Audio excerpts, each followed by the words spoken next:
What is up, everybody? Welcome back to another phenomenal episode of the Vegans Who Live podcast, hosted by your favorite vegans. We got Brooke Sellers, aka Miss Meatless Muscle, and myself, John Thomas, aka the Bodybuilding Vegan. And we got a very, very special guest for you guys today. We have Ashley King, and she goes by at Ashley King Fitness. So let me start off and check in. Brooke, how are you doing today? I'm doing good. I'm excited to be here. I'm excited to have Ashley on. I've followed Ashley forever, and yeah, excited to get you to know you more. Yeah, years now. So, Mhm. Ashley, welcome on. It's super exciting to have you here. For people that haven't been following you for years, do you want to just dive in and tell us a little bit about yourself? I'll try to make it brief. Um, so I'm a mom of three. I met y'all because we're all vegan, obviously, and we're bodybuilders. I started with online training and in-person training, and over the years, I've kind of segued back to in-person training because I find, I don't know, I just really like the social aspect and really helping your client in person. But I mean, I've pretty much built my own business. I've done my own PR and I've built a platform like you guys. It takes a lot of work, but I absolutely love my job. And I've been vegan since the pandemic, so about 4 years. I'm still learning. I'm learning a lot from you guys. I absolutely love all of your guys' content. Yours is so positive, and your recipes are the best. So we all kind of just help each other. And I think the biggest thing people can learn is that vegans are nice and we want to help people and we accept everybody. And I'm super excited to be on the podcast. Oh, yay. I love all that. I've already got questions now. But where are you located? I'm in San Diego. I'm originally from the Bay Area and I lived in Austin for 6 years, but I'm in San Diego now. Okay, Nice. okay, cool, Oh, cool, cool. love San Diego. Gosh, it Yeah. is so beautiful there. That's probably one of my favorite places I've ever been. It's It's a so good nice. destination spot for some vacations for sure. Yeah, Yeah, cool. it's hotter than hell here in Florida when we're not getting hit with hurricanes. So, and even when we are getting hit with hurricanes, it's still hot. But Yeah, I experienced that um, a little bit when I lived in Austin. The weather's like, woo. Not like yeah, California. It's pretty much like the same. yeah. All right, I'm just gonna ask it because it's gonna be bothering me. I'm gonna want to ask this. So, was your decision to go vegan related to the pandemic, or was it just happened to be around the same time? So I struggled with a lot of gut issues for a while, probably like 6 years. I did a few bodybuilding shows in about 2017, and then I all of a sudden experienced all these like gut issues, and my issues were a lot of bloating, like really big bloating, and I just couldn't figure it out. So over the years, I did the low FODMAPs diet, all that kind of thing. I obviously, just like you guys, eat super clean. I feel like I'm one of the healthiest people as I could be. A little bit of the backstory. I've been sober for 18 years, so I really took up fitness as my good vice to take up, the bad vice. So, segueing into that, I did the bodybuilding show and I started having all those issues and I just could not figure it out. I watched Game Changers. And I just got the confidence because we always are afraid we're gonna like lose our muscle. And I was always curious. I followed some vegan bodybuilders and I just tried it and I just day one just had so much more energy, less inflammation. I wasn't needing to lose weight, but I felt like I dropped a lot of like inflammation weight. And the first thing I noticed was the energy. And then my gut, I feel like felt better. And then I started educating myself. I think that's the biggest key point I could push to people is don't just say you're going to do it and try it because a lot of times people fail because they don't understand how to go vegan. It's not that hard. I'm not going to say that, but you need to educate yourself for two reasons: to solidify your reasons to be vegan, to understand, because there's so many reasons why, but also, you know, the biggest question: how do you get your protein? What kind of meals do I make? It's really simple. So, long story short, it was health reasons. And then obviously, I love that I'm helping animals. I just think it's a healthier diet. but also helping the planet. There's so many positives to becoming vegan. And like I said, the key to the point is really educating yourself on the why it's healthier, why it's better to not eat animals and help them and the planet. And then you kind of use that as your moral point to kind of continue. Love it. Yeah, I think John knows I'm gonna jump on the gut issues because I am like super, super passionate about gut issues. So I wasn't even planning to talk about that today. Me and John kind of off air were like, "What are you gonna ask Ashley?" And I'm like, "I'm gonna ask her this," and we kind of figured out. But we'll definitely talk about gut issues. Funny enough, our last guest too was talking about his gut issues. He had SIBO. I had SIBO too. Funny It's enough, so common. It's so sad. so And common, and people it's just deal with it. people just deal with it because you go to the doctor and they just act like, oh, you have IBS, you're just going to have to manage this the rest of your life, like, The Band-Aid just of eat low IBS. FODMAP. Yeah, exactly. And funny enough, my issues also started after I started competing. I never had gut issues. I never even had food poisoning. I mean, I would like had an iron stomach before I started competing, and I find that really interesting. So we'll definitely have to get into that because I'm very curious to hear your story. But yeah, and I also love your outlook too. I love that when you started, um, kind of like your statement about yourself, that you were talking about how you're all inclusive, everybody's accepted. Vegans are nice, vegans are good people, they're not judgmental people, they're not, on their high horse looking down at you, because I feel like that's kind of a misconception people have It's a about vegans. stigma out there. Yeah. Yeah. And there are some vegans like that. Granted, I know me and John have had some issues this week in our content dealing with those sorts of vegans, and I'm sure you do as well, and we can chat about that. But I think, the more of us nice vegans, friendly vegans, accepting vegans who come together and, promote that side, that positivity, the better. And the more people that we can, get to join the movement. I think that's my biggest point in case is going forward. I've noticed because I've only been vegan 4 years, but is to try to make it more approachable for the non-vegans. Like, do I want everyone to be 100% vegan? Absolutely. But I'm sure you guys with your clients, like, if we could just introduce eating more fruits and vegetables and less meat, they're going to benefit from their health, number one, helping the animals. Any little bit helps. So if they don't go all the way vegan, that's what they're comfortable with. It just helps everybody all around. Eventually, I feel like people will end up going all the way vegan because they feel the benefits, but why not just make an impact in general and helping and make it more approachable to people? I agree 100%. Sean Russell, the producer of the Vegans Who Live podcast, also Brooke and I's brand manager, he's shown me the term pre-vegans. So instead of saying like non-vegans, we already say Yeah, pre-vegan and okay, trying to encourage pre-vegan. I people like in. that. Yeah, and I really like what you said. Like, we have as coaches a power and a responsibility that the average person doesn't. Like, I literally have competitors where they drink however many ounces of water I say, they do however many minutes of cardio I say, they eat exactly what I tell them to put in their mouths for 6 to 12 months at a time. And that's a lot of power. And I also have it where people aren't competitors and they aren't yet vegan. They're pre-vegans and we sneak one vegan meal in. And then they like it and then they ask for more of it. And so Mhm. again, like you said, it's not about getting people to be perfect. It's about having the biggest impact. And if we can get 100 people to go vegan 50% of the time, that's a lot better than getting 10 perfect vegans. And so I think Yep. that's something that a lot of people that are already vegan for a while, they might get a bit vocal. They might want people to be perfect, but I'm seeking imperfection done as well as possible. I mean, like that's where I'm at. So I think I that's the like that key to you. just getting in shape and possible or in general, like balance. Like people are floored that I tell them I eat donuts. It's like, of course I eat donuts and pizza. Like when we're not competing, you have to learn to sustain your diet. In order to sustain a diet, as you guys know, you have to create balance and learn moderation, which is the hardest thing to teach people because you want to learn to be able to introduce those little treats and still keep your diet really balanced and healthy, but then you won't fall off the wagon? Yeah. You touched on something else really. I think the biggest thing about going vegan, I've listened to Robert Cheek when he gives speeches, it's finding your why.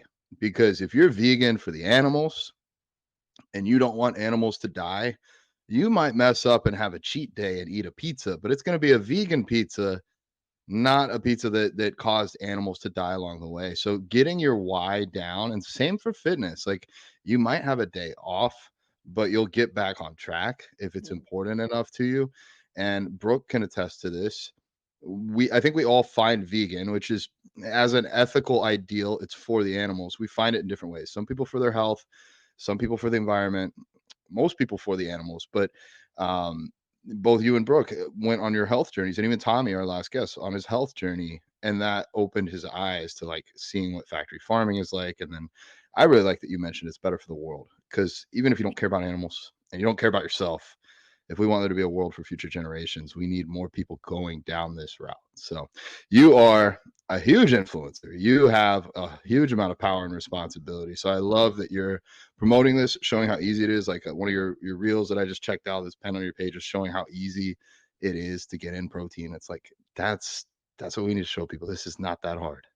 No, I just feel like all of your favorite meals, just like Brooke does, if she wants to make something like a treat or something, she makes it healthier. If you want to eat the same meals you were eating when you were pre-vegan, you're going to just incorporate that vegan protein. It's so simple. And your guys's simple swap outs videos and those reels just really help people, because to us, it's so, we're used to it. We know what to do, but it's so simple. I keep the same meal, I just swap out the protein. And it's just so much more accessible nowadays to be vegan too. So, and there's so many like little protein bagels, protein this. It's just like it's so easy to get your protein. It's really not that hard. I mean, and you can attest because you have to eat way more protein than we do, right? Like if you can do Yeah. it, we can do it. Yeah, I get 350 grams a day, and people will be like, it's so hard to get protein. I'm like, what are you eating? Like, it's That's insane. uh, Wow. yeah. Yeah. Well, I'm not advocating for everyone else, but this is what a 240-pound competitive Yes. bodybuilder does. Not Yeah. Everyone's everybody's got different trying to. macros. Yes, we get that. Yes. Yes. Um. All right. I have completely sideswiped the script, but we normally do wins of the week, and I've talked a lot, so I'm gonna hand it off to Brooke and let her hit her wins of the week, and then we'll go to you next, Ashley. Okay, so my win for the week, I would say actually it would really be a couple weeks, but I've realized it was a win. I've kind of just taken a huge step back from my normally very regimented nutrition, training, kind of bodybuilding style approach to my fitness. And lately, I have just been listening to my body and just kind of having fun with it and doing what I want to do, which normally would have given me a lot of anxiety and I would have been really stressed out about it and feeling like I was losing progress. But it's actually been really good for me. And it's actually been really refreshing just to like actually for the first time in my life being able to mindfully eat. I've never been able to eat like do that kind of intuitive eating ever because I would just like intuitively eat my way into like, a bag of chips or like, whatever it is. So, I've actually been able to intuitively eat lately. And I mean, of course, I still incorporate like protein and stuff like that, but even just like tracking, I've taken a big step back just from all of it, which like I've just done religiously for probably 7 years now. And so it's been really nice to just kind of have 2 or 3 weeks where I'm not really stressed about steps, about my calories, about my macros, about my training. I like if I go in the gym and I don't hit a PR, it's okay. Like if I want to switch an exercise because I just don't feel like doing lunges today, I just do it. Um and it's been good for me because I've actually made some really good progress. Like I'm trying to get a little bit of weight off, get a little bit of body fat off. The end of October will be 1 year. I'll be SIBO free, which I know John knows was absolute hell, and Ashley, you do too after going through gut issues. So I really want to have this like big celebration, this big transformation at the end of October to celebrate that. And so it's been really cool to see that I can still make progress even when I'm not like 100% tracking like I would when I'm competing. Um, and I've lost almost like 15 pounds now, which is pretty Wow. insane. Yeah, I've been getting really lean and hardly even trying. Just like I said, I just listen to my body. I eat when I want to eat, and I train how I want to train, and like I don't really obsess about my steps. Like the hurricane came and I was kind of freaking out because I'm like, oh my god, how am I going to get my 12,000 steps in? Gym's closed. It's raining outside. It's flooded, but it was fine. I didn't. Nothing happened. Nothing bad happened. So I don't know. It's just been really good for me to kind of take a step back after so many years of just being like 100% all in, and just seeing that like, okay, if I just listen to my body and I just like, I know what I'm doing, I know what I'm doing enough to give myself a little bit of leeway here. Like, I'll be okay and I can still make progress. So, yeah, I've just been having a lot of fun with my training lately and my nutrition, and it's just felt really natural, and it's just been really good to kind of get in a good groove that feels very balanced. Very Hell yeah. cool. Congrats Thanks, on being guys. SIBO free for a year and you're 15 pounds. That's amazing. Um, Thanks. that feels empowering, I bet, because we thrive on discipline. Like we're weirdos, right? And it's like you could do it too much sometimes. Cause then like what's the fun in working this hard if you can't have a little treat every once in a while? But it's funny because it creates more discipline. It teaches you how to moderate and balance. So I've really played with that too. I did my show in December. I did two shows like years ago. And then I did one in December because I turned 40. It was kind of just for fun.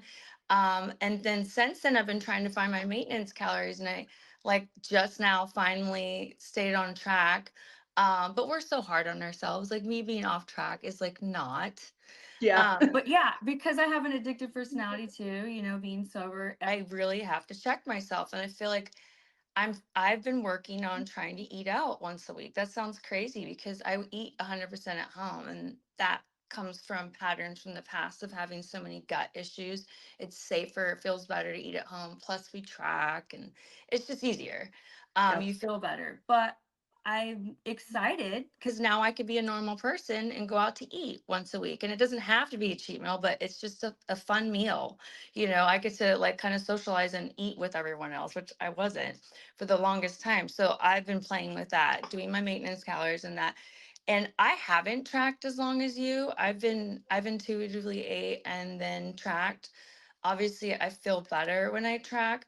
But, if I go on vacation for 2 days, I'll just make sure I get my protein. And like you said, you just kind of like have fun and eat. But that's been a win for me to be able to eat out once a week and enjoy it and not feel guilty, and also like enjoy a meal with my kids instead of watching them eat. you know Yeah. Yeah. there's so many fun vegan restaurants out. My list is so long. I finally got to do that.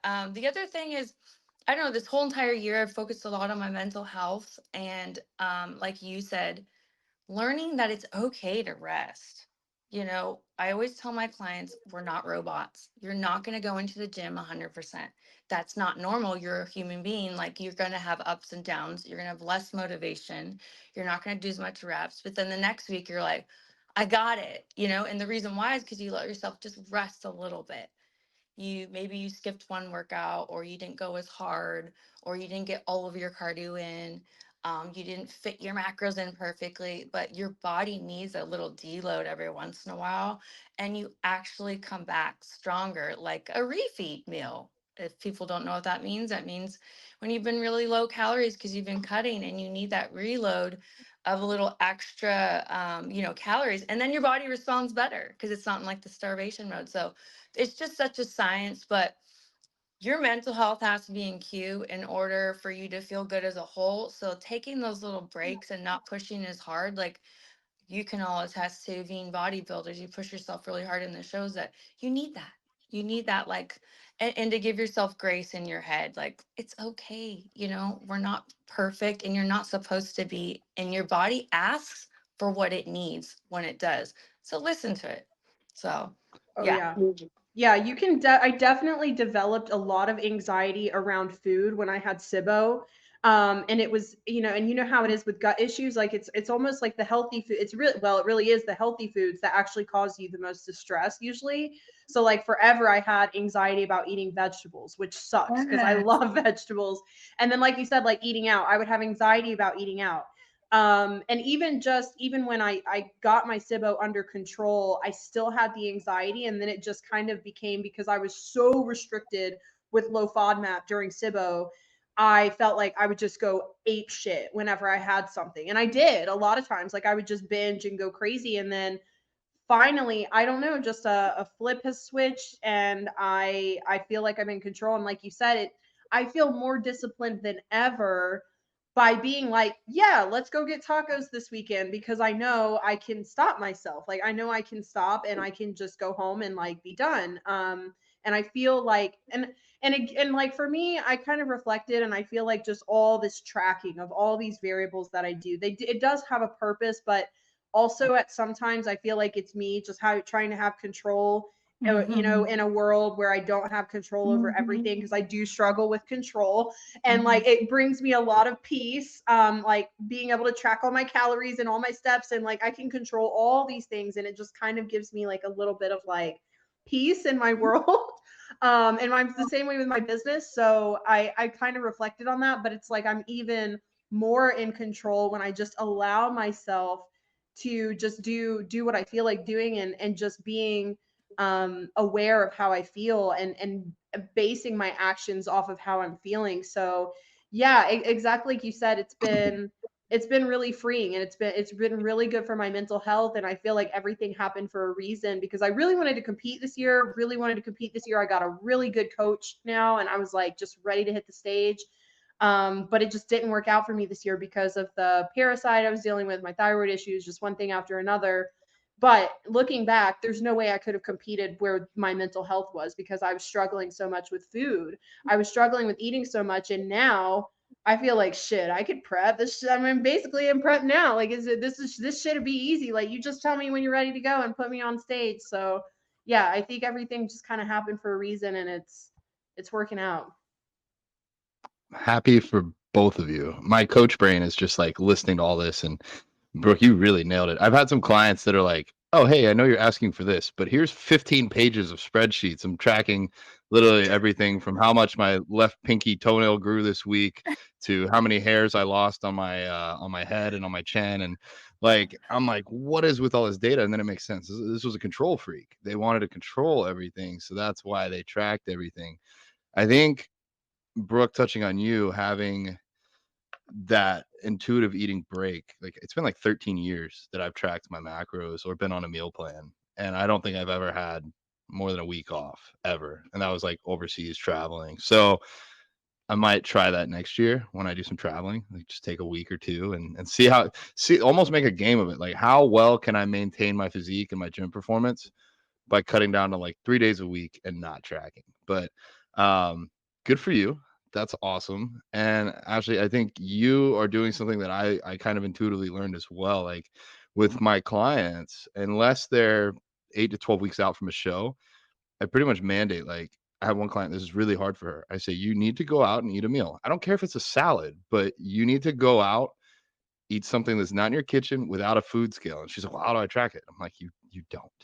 That's the point. She's like, well, that's really hard for me. I track everything. And I'm like, that's why I'm asking you to do this. I'm pushing you in the direction that you're uncomfortable. And I think that's, as coaches, that's our job. So someone like Brooke, if I was coaching Brooke, I would be pushing her back from where she normally is. Like, she's normally super on the ball, super anal, super extra.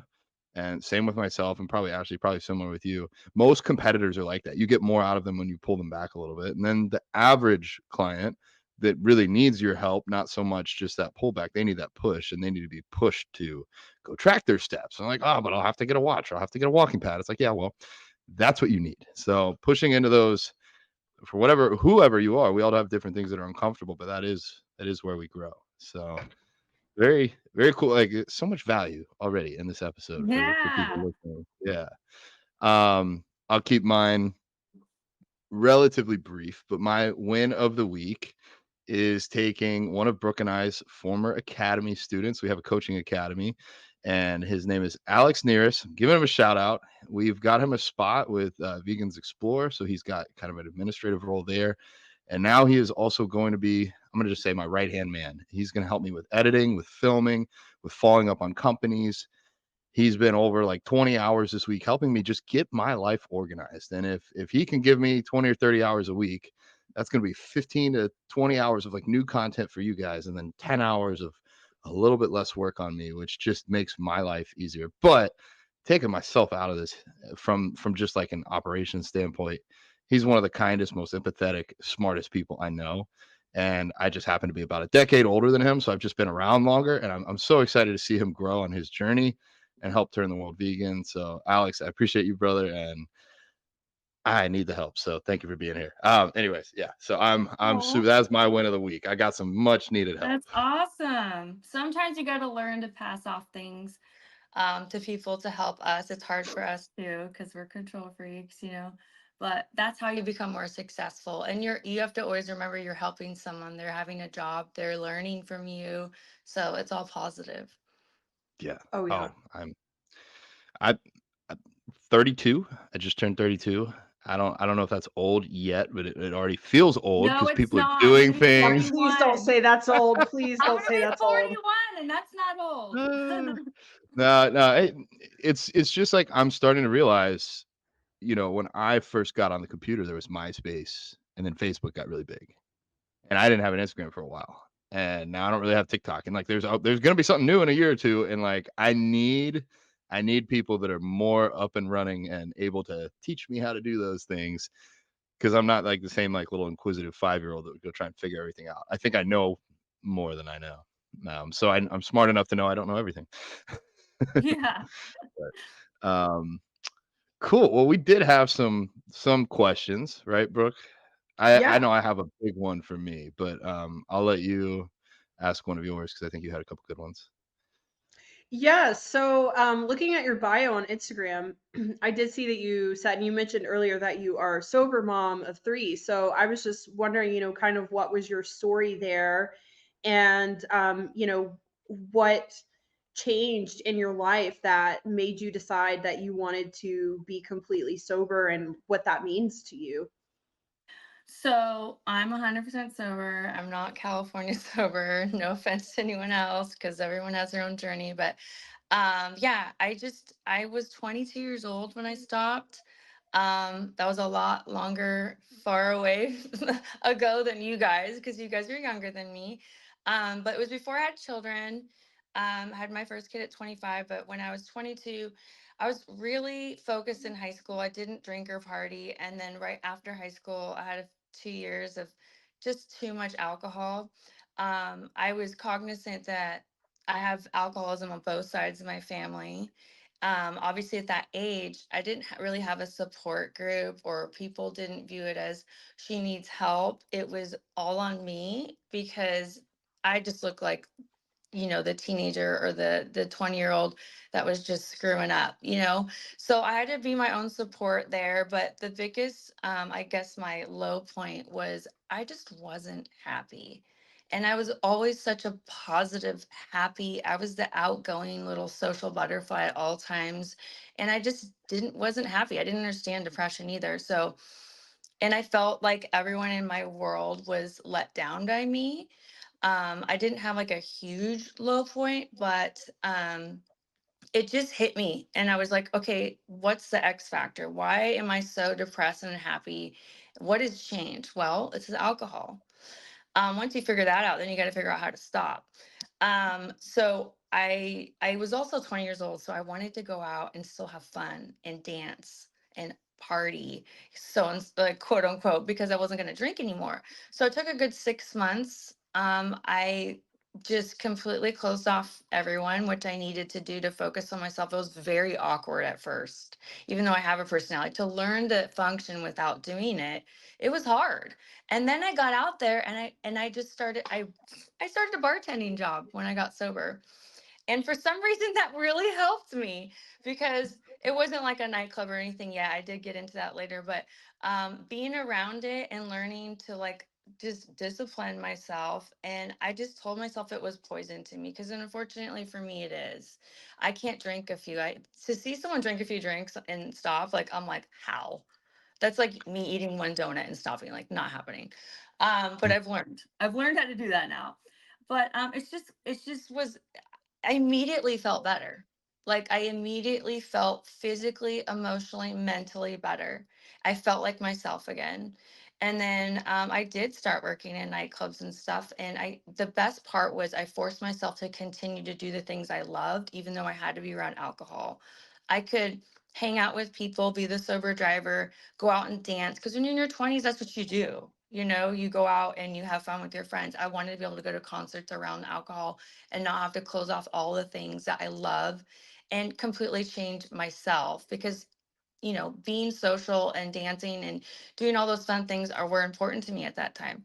So I did it. And then come along having kids, it's like there was no way I would go back, because I just can't, I would not be alive. I mean, that's how real it was for me if I didn't stop.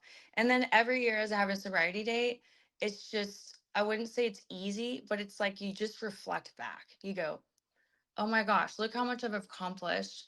Look how much I've done. Look how happy I am. And every year it gets better and better. And all that is because I'm sober. So that's like my platform I always go back to, is just reflecting.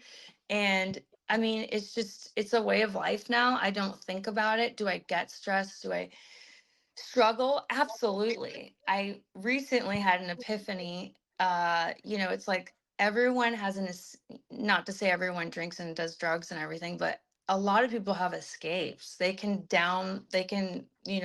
push down their feelings with substance or other things. And I can't. I have to do something. I have to deal with the feelings. So do I have a lot of ups and downs and feelings and anger and sadness? Yes, but I've learned to try to cope with those instead of using things to cope with those, because I can't just go, oh, I had a hard day and have one drink. Like, that's not unhealthy, because you're just having one and you don't do it constantly. But I don't know how to do that.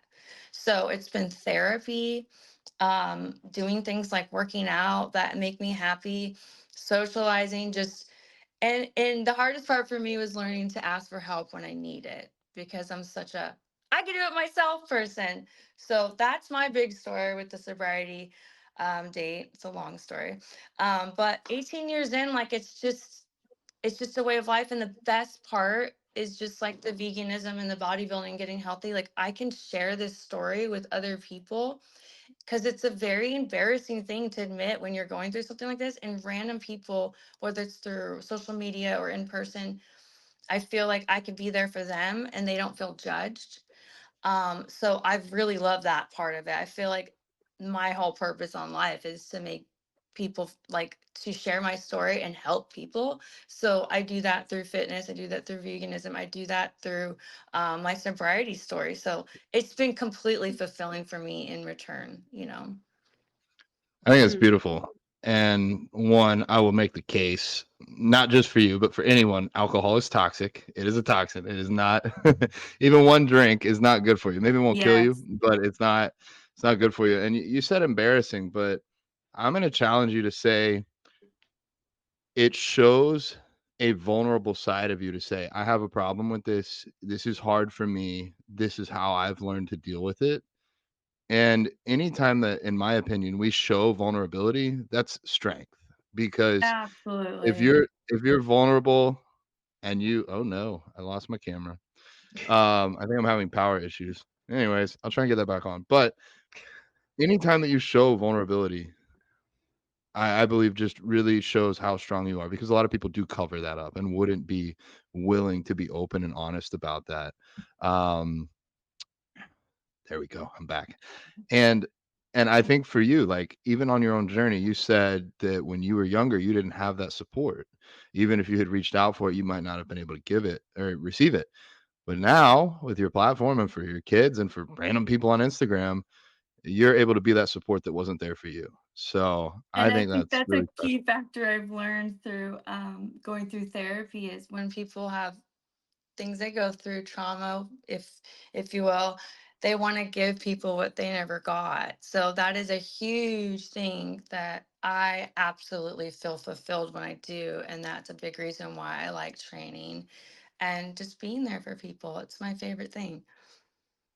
I love that. That's really inspiring. I am admittedly a big pot smoker. I'm a big pothead, and I've never really been into drinking, just because it just makes you feel like crap, the next day. So I just have never that's never really been my vice, but really, like you said, it's like when I really think about it, most of the time when I'm smoking, it's mostly because I'm escaping some sort of anxiety most of the time. Especially like at the end of the day, I get done with work and I always just feel like I can't shut my brain off, and that's just a way to kind of like slow my brain down. But even marijuana, as safe as it is, I've really wanted to lately um cut back and eventually stop. But I struggle with that. I'm like, oh my God, what am I going to do with my Well, emotions? And I I'm can just going to, help you, and I would love to help you. I yeah. personally am very open with my story. I have complex PTC. I don't think I've actually ever shared that on a podcast or with people on a platform, because of things I've gone through in my life. So I obviously struggle with anxiety. I'm Yeah. super fight or flight vigilant. I'm very jumpy. So that's a lot of things I've been really working on through EMDR therapy. It's trauma therapy. So a few things that have helped me instead of reaching for something like the pot. Um, I would never see myself doing meditation. I'm not a relaxed person. Yeah. It would be hard for me to do yoga because I'm just I have ADHD too. But the meditation, just 10-15 minutes, has really helped my gut health too. Mm. A specific meditation and program I do, and I look forward to it now. It calms me before bed because I don't know about you, but I'm an overthinker before bed.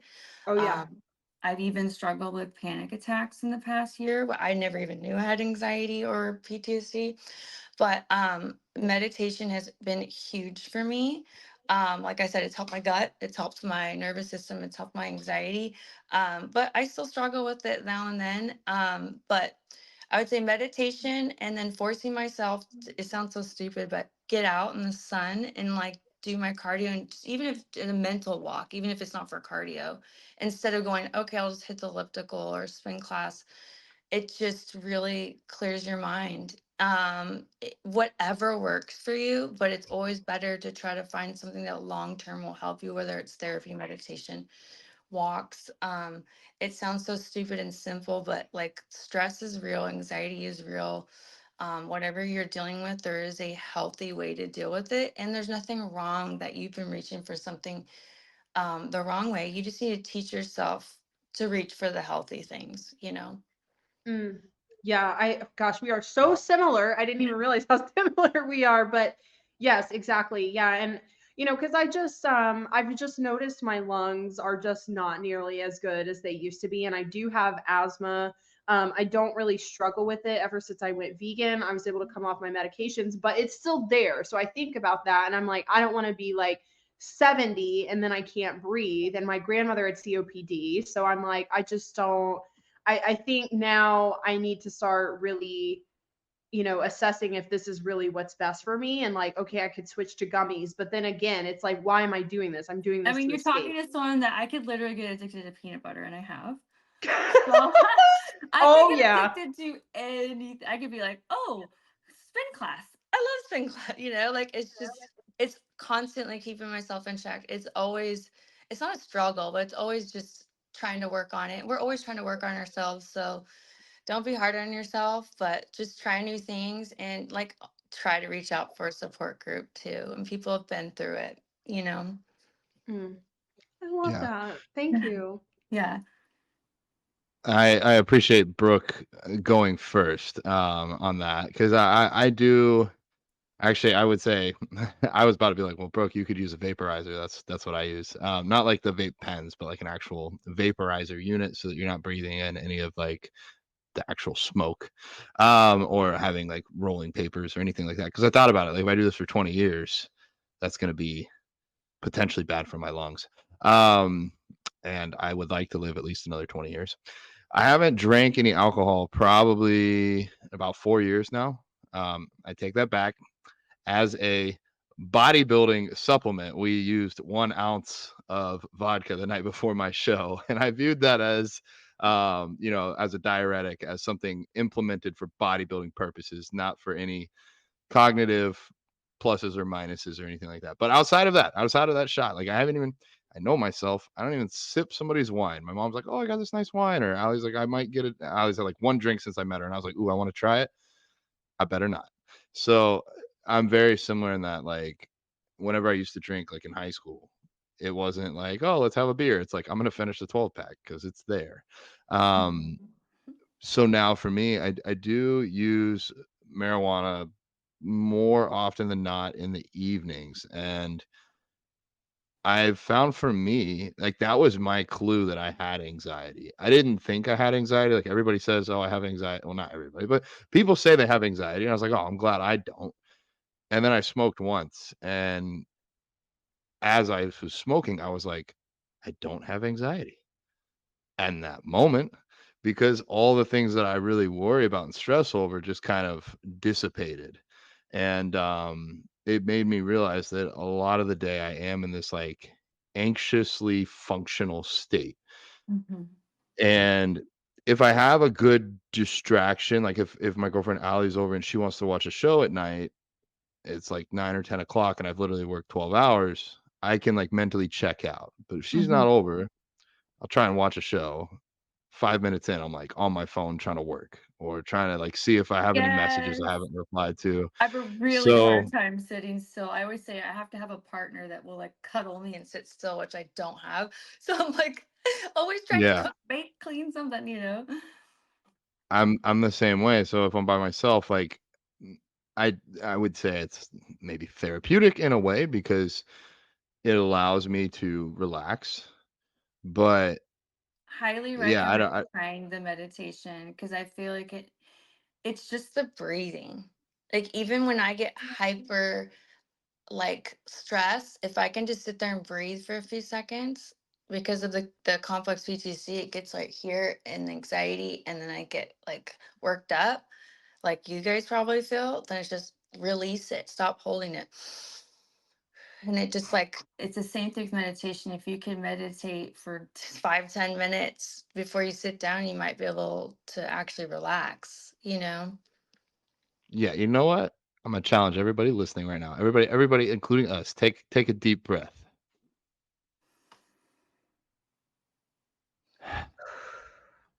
I love breath I feel work. better.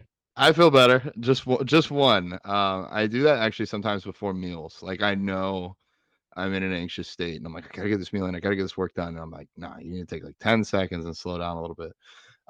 So I guess I can't claim I'm completely sober, but from a bodybuilding standpoint, there's no use for alcohol. It just doesn't make sense.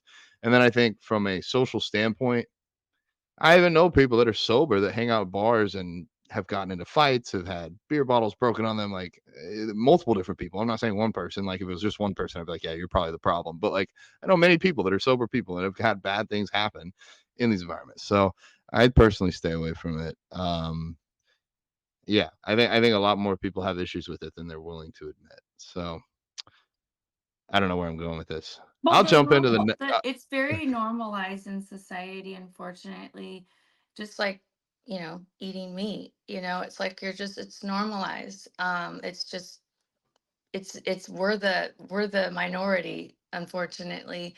And it just takes education and being non-judgmental to people and helping them and educating, and same thing with alcohol. It's like it's so normal to kick back a few drinks every night, and unfortunately, like, it's like you said, it's honestly, if you look at, like, at the trials and the information out there, more than 1 or 2 drinks, so 1 or 2 drinks a week is actually No. unhealthy for your Oh, fertility, for your mental health, for your body.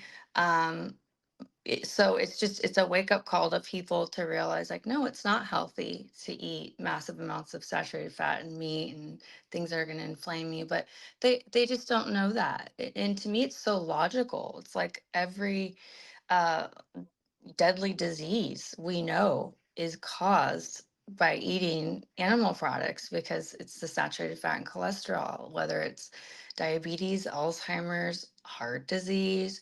Um, all of these things are correlated with eating the animal products. So if you can massively reduce or go vegan, like we know, your all your blood panels are just going to go through the roof looking so much better, and you'll feel better because your body's not struggling to stay in homeostasis. It's actually healing itself. And that's the biggest thing I've learned, on top of the environmental aspect, which I didn't wasn't as in tune to, but was learning that you could literally heal your body through eating well, and it's more of a preventative for your health rather than proactive, like, okay, I'm going to have to take this blood pressure pill. Like, no, just eat better. People don't realize that the food is medicine. It really is.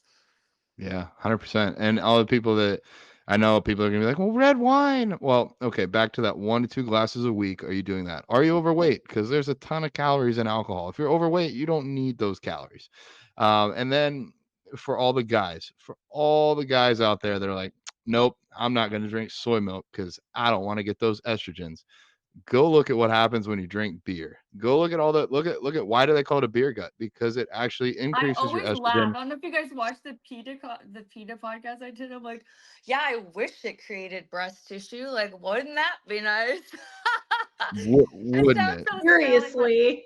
and that's the biggest frustrating thing, just as a coach in general, is the misinformation out there, just in general, like the blood type diet, low carb. Yeah, it's like, oh my goodness, people, like, no, soy does not cause, no, it's sad because it's just the misinformation that people will believe things, anything on social media or even from doctors. They're just not educated in nutrition. I'm not cutting up on doctors. Some are very educated, but it's just not a priority in the health system, unfortunately. I hate to bag on it, but like, you really have to do your research yourself. One of the books I always highly recommend for people is the How Not to Die book by Dr. Greger. I'm a big nutritionfacts.org fan because it's not based on profit. This is important to understand because you don't want to be taken advantage of and you want to get real information. So go for things, and I don't care if they're a doctor, make sure they're not selling stuff.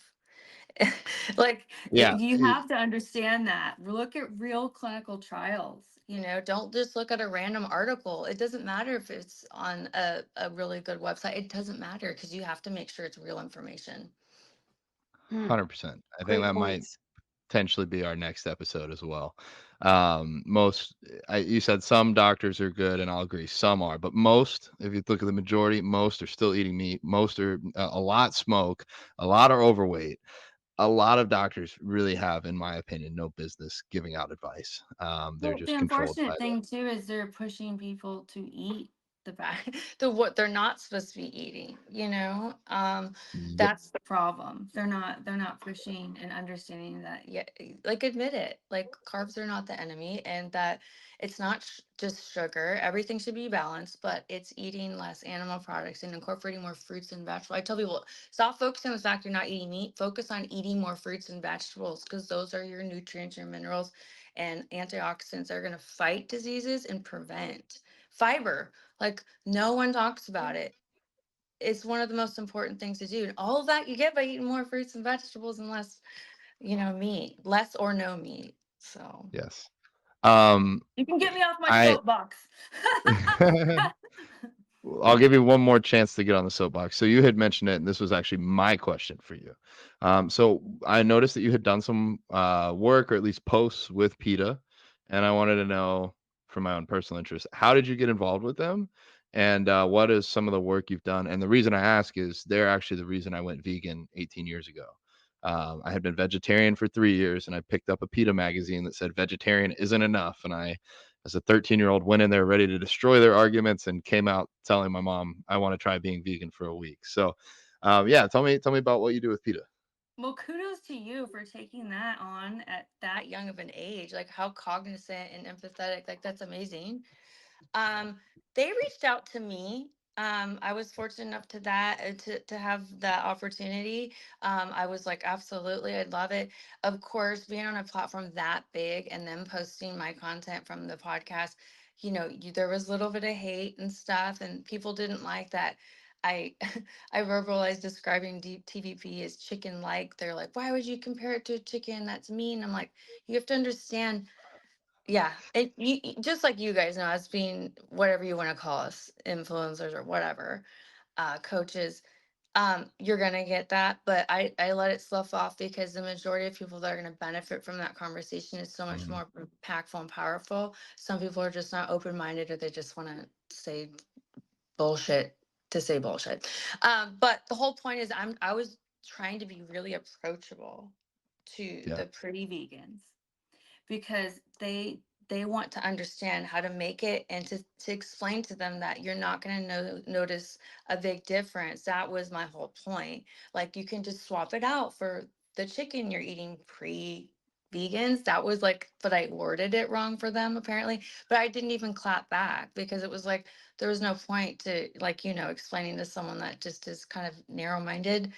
um, but even me pre-vegan, like I was just like, how do you do that? And like, is that really healthy? And you just reach out to other people that are vegans and they will help you. I did. That's literally what I did. So I was like, how do like, I had no idea how to eat vegan. And they Yeah. help me. We're nice. We want to help. And even if you don't go vegan, we'd love to just share. So um PETA was a great experience. I'm glad I did it.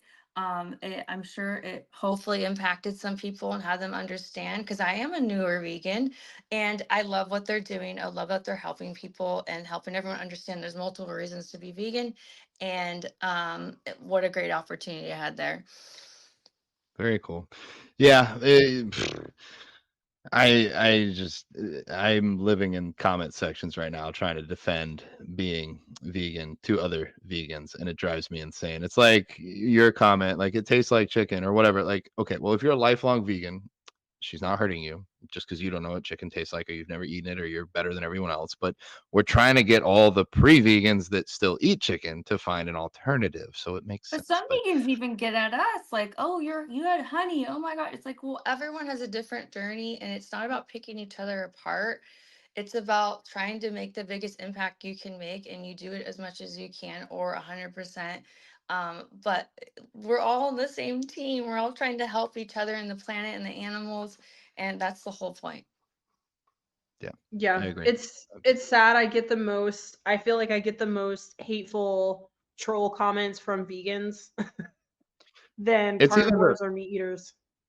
it's either the most hateful or it's the most hurtful. It's like, well, Yeah. we're on the same team. Yeah. We want the same end goal, and you're putting me down when you could be educating someone else or supporting someone else, but you're taking time out of your day to say I'm not vegan up to your standards because I eat more protein than other people. I've had people tell me that, you're actually a bad vegan because you eat more food. If you were smaller and didn't bodybuild, then you'd be a better vegan. I'm like, you know what? I'd have no freaking platform to try and encourage other people to follow along. That So, doesn't even make yeah. sense to me. Like, grasping for Well, straws. I don't know. they have Like, in general, let's just be better people and support people and be kind and understanding. I do not judge people for not having a vegan journey, or I assume like who I am as a person is, they don't understand. Maybe they don't understand it's better for everyone and themselves included. So that's why we're trying to share it. Like, I'm not assuming you're not a bad person. Like, everyone has their own journey. We can have our own opinions and different ways we eat. Yeah. Yeah, yes. it's sad. Yeah, I had a post. You guys probably, I think you both saw it. It was about, the argument that vegans kill more animals through crop harvesting. Anyways, I posted a bunch of empirical data to support that claim. It's being incorrect, and this whole group, this weird radical vegan group, like went apeshit in my comments because, well, for one, they were upset that I was using facts to support my argument, because they were basically saying you shouldn't be using facts. You should just be saying like there's an issue with you being morally superior than an animal, and you shouldn't think you're superior than an animal, and there's not this like weird power play thing, like it's just wrong to eat a sentient being. That's all you should say. That's like point blank the only argument for veganism. And I'm like, but That's some people that you're a won't different matter. person. Like what? Exactly. I know. And like the other, and just like you, like I get it. It is wrong. It is wrong to eat animals. And I understand that. But also, me being understanding, I know that there's cultures who don't see animals like we do. They're just resources. And I know that's their whole point is, well, that's what we should be telling people. But some of these things are so like culturally rooted in people that they may never see an animal as a sentient being. So, okay, so then how do we change those people? How do we change those people? That's why like the health arguments, the planet, the environment, the ecosystem, the sustainability, all of these things matter. All of these things matter because they're going to appeal to different people. Like they're, like the Yulin Dog Festival, for example. How the heck are we supposed to get those people to care about cows and pigs? They don't even care about dogs. Think about all the sex trafficking in the world. Like there's babies that are being put into sex trafficking, and we want these people to care about a pig and a cow? Like, you know what? So anyway, so my frustration with the vegan community is that like everyone thinks they have a better perspective or a better argument or their activism is better. And I'm with you guys. It's like, why can't we just all respect each other and we all just do our own activism, because it all needs to be done. All of us need to be advocating for our own personal reasons, and whether you use facts or whether you use morality, it's going to speak to somebody. So I wish the vegan community would just support each other. We would get I more I people on our team. And I'm with you. I don't know how many times I went to go comment and I go, no, not worth it. Because I just don't want to be in a fight. But I'm like, Yeah. but this person's clearly wrong. So all these people that are nitpicking our activism, sometimes I'll go check, be like, well, what are they about? Like, what are they a really big activist themselves? Maybe they do have a platform and they're putting out a good message. Maybe there's something behind, and I go and I look and it's a private profile with 200 followers.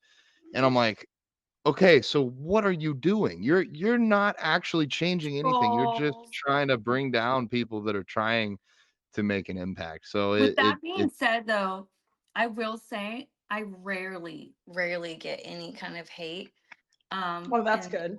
I really don't. And it's probably because I just don't push. I don't know. It doesn't matter. But Yeah. I think in general, there's a lot more good people out there than there are people that want to stir shit. But you just got to always be cognizant. Okay, why do they want to stir shit? Okay, they just have something going on. Like, I don't know. I just always go back to that. I don't know. yeah, 100%. Well, all right, now that we've had our rants and soapboxes, it's about time to wrap this up. Ashley, so you said you're transitioning more to in-person training. If somebody wanted to reach out for that, what's the best way? Through Instagram, or do you have a website? So I do online training too, written, workout programs, nutrition, meal plans. So I'm definitely available for that, and in-person training if you're in San Diego.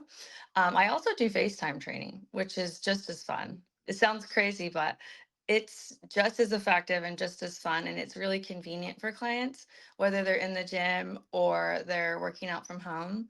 Um, I'm on Ashley King Fitness for Instagram and TikTok, but I'm more so on Instagram. If they want to reach out for training, you could go on my Instagram and literally just DM me. I always answer my DMs. Other than that, Ashley King Training at gmail.com. That's going to be a good place to email me, and I'll get on the phone with you and talk to you, because as you guys know, it has to be a customized program or it won't work. So 100%. Well, Brooke, any other questions on your end? I think that's it for me. But yeah, thank you so much for coming on, and you are such a great example of veganism and strength and power and endurance and fitness. So yeah, I'm excited to continue to watch your journey. Well, I guess one more question: do you have any future plans, like competing, or any fun things coming out, or anything you want to let um, people know about? I'm definitely off the competing box. I kind of just did it as a YOLO moment because I was turning 40. I really want to preach sustainability with diets, for my clients because I don't train competitors. But exciting things coming up. I mean, I'm going to turn 41 soon. I say it's always a good excuse to celebrate another year on the earth and be thankful and happy and sober and all the good things. So I'm excited to turn 41 in a few weeks. Oh, Yay! well, Happy early everybody birthday. can everybody can go wish you a happy birthday because it'll probably be out by then. And I just want to say, last thing, for a YOLO competitor, You look most of good, y'all girl. are never going to look this good. She looks phenomenal. I assumed this was going to be like your profession long-term thing because what you brought to the stage is very, very impressive and not easy. Most people, Thank if you you. want to be a YOLO competitor, you won't look like this. This is really Well, phenomenal. So I will say, when you can learn to sustain, like I said, and balance your diet and create consistency, that's going to be your key. I wouldn't say it wasn't any work, but I will say that the whole point of me doing it was to help people understand that you can be vegan and be in very, very good shape and healthy. You could do it naturally. I personally am natural. And also, like, if you're a mom, it is possible to get back in really good shape and healthy and have that energy. And number one, feel good about yourself because that's what fitness does. When you feel healthy and good, it's all good. And I wanted people to see that that was possible. wow. You showed Well, them for sure. hell yeah. Thank you so much, Ashley. It's been a pleasure getting to talk to you and get to know you more. And you guys know what to do. Make sure we can help push this out. Share it with your friends. Send it to everybody. Ashley, thank you again. It's been awesome. This has been another episode of the Vegans Who Live podcast. We'll catch you guys next time.